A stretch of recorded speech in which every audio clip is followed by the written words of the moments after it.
Alright, hey guys, what's up? It's the King of K-Pop here with episode 8 or 7 of K-Pop Profile. It's been a while since I did my last one, so I want to bring this back. So I'm going to start off with FX. Yay! FX is a 5-member female artist group.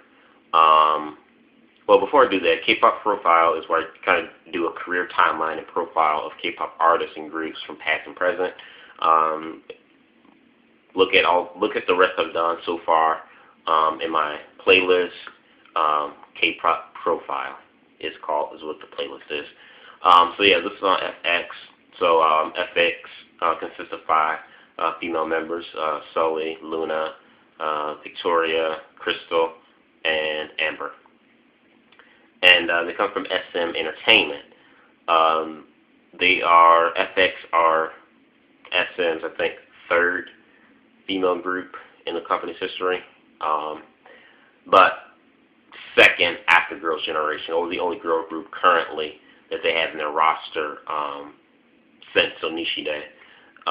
So FX came out in late 2009, I think it was, with their first digital single, La Chata, or I think I pronounced that right. It's something like that, La Chata. When they first came out with this, I wasn't too very impressed. I think out of all of rookie bands that came from SM and made their debut, they each all had something different that made them stand out right away.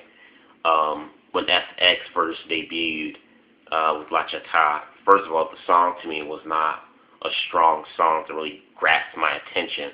It was pretty common to me. The song really wasn't a strong hitting song. The video was nice. It was quality. It wasn't like a cheap video or anything like that. But I guess the scenery and just like I said, the song wasn't very strong. So at first impression, I didn't really like FX. I did like Luna though. Luna and Sully. I liked them right away.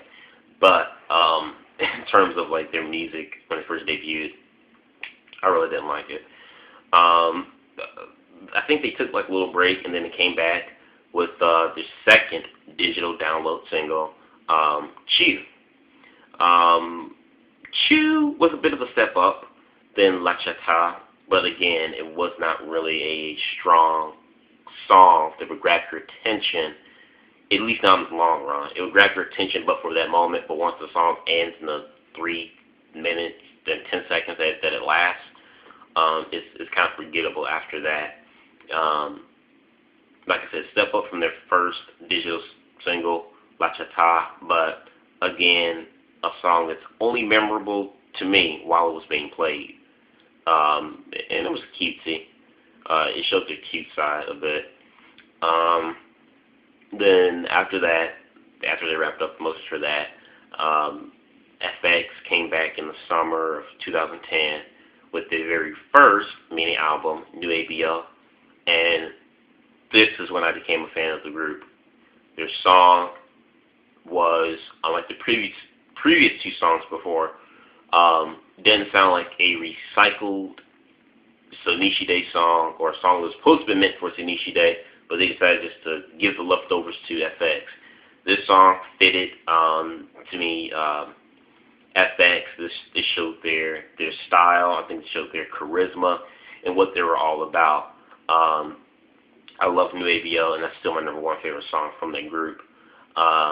So, really good song. And the album was a bit of a mixed bag. In general, the album was a bit of a mixed bag, but it was still a step up from their first 2 only digital singles, Chew and La Chata.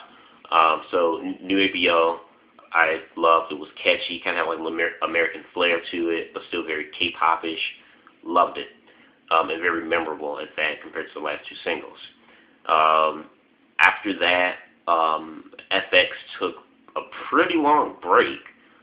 We didn't see FX for a year, literally, since New ABO, and then they came back last year with their very first full-length album, Pinocchio.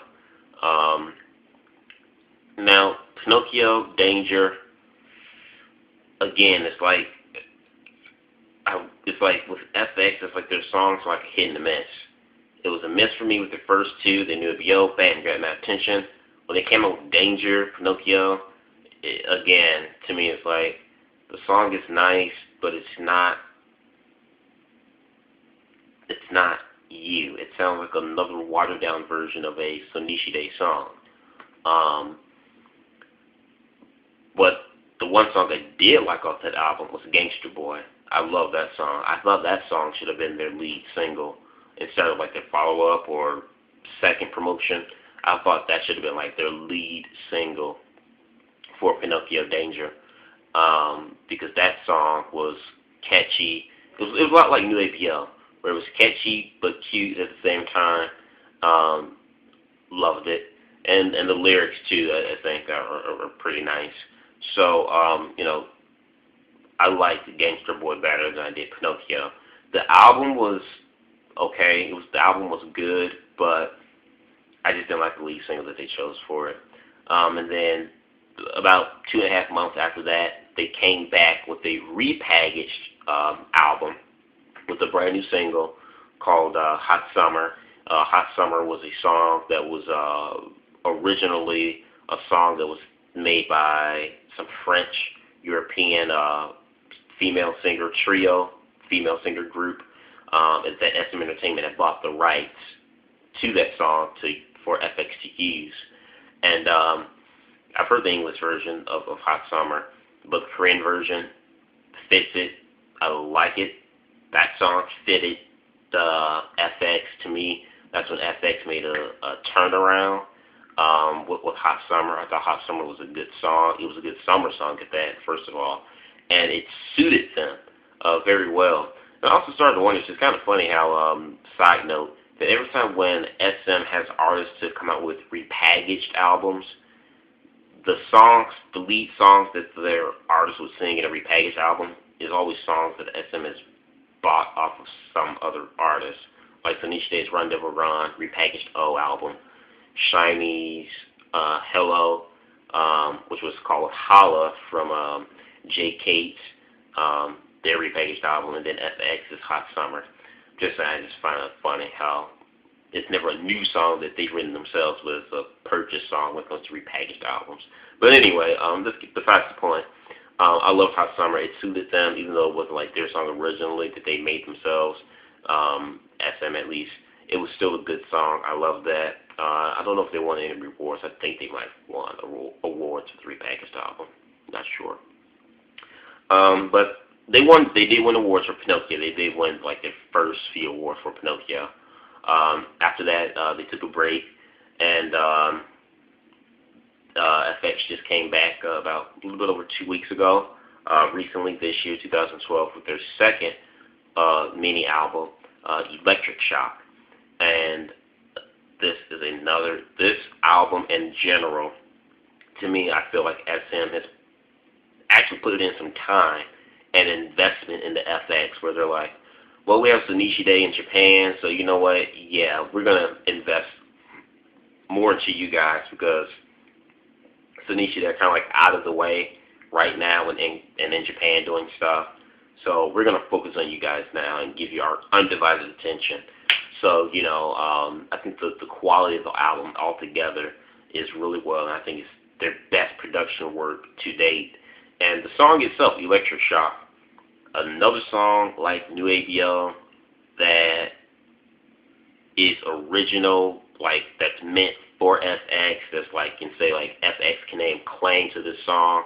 Like, this is theirs. Like, no other artist can sing it but them. And, I love the electric sound. It's a good song. It suits FX.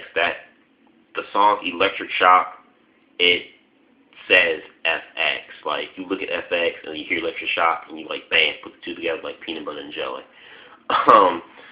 And they're currently promoting that album now, as well as sweeping the charts on various music shows and music boards and everything else. So this is my K-pop profile of FX. Like I said, I like FX. They're not one of my favorite K-pop groups. I still think they need more. They still have a lot of time to develop and grow more. But to me, FX has just been like the unnourished, stepchild that SM Entertainment has not really focused and paid too much attention to. This is probably, their best work that SM has done for this group to date. And like I said, with FX in general and all their songs, a lot of their songs have been a hit and a miss for me.